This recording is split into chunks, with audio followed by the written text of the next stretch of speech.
Okay mga tol, no, nandito tayo ngayon sa Matt Motorcycle Breakfast Ride, no. Isa to sa mga bagong salta sa motorcycle industry, and ang mga ino-offer na lang motorcycle is more on classic talaga, boy. Ayun, kung makikita mo. Normally, small displacement lang dito, nagre-range siya 125 to 200 cc.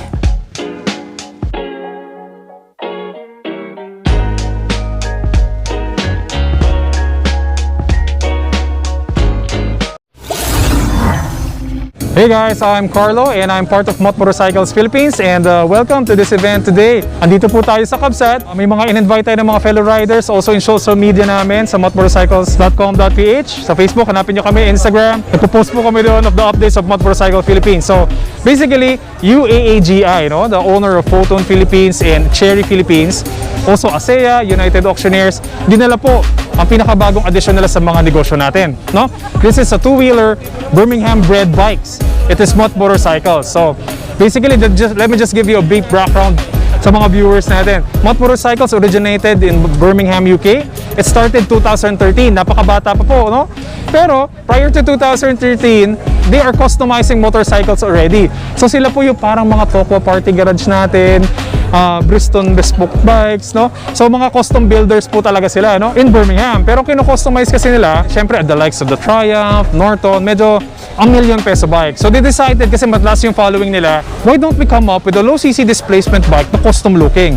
So doon nabuo ang Mott Motorcycle in 2013. Pero prior to that, almost 20 years na po sila nagko-customize ng bike. That's why the looks of the bike really is custom looking. So one good thing about the motorcycle, bukod sa design niya, Mott Global was able to tie up with one of the manufacturing plant of the Japanese Big Four. We have a Suzuki GN series na engine. Fuel injected na po siya. The bike has ABS. The bike also has a small digital instrumental panel, no, together with the analog. Yun po yung pinaka-technological advancement natin. Pero other than that po, back to basic bike po tayo. So it will give you the nostalgic feel of the 60s and 70s. Even the ergonomics niya, no?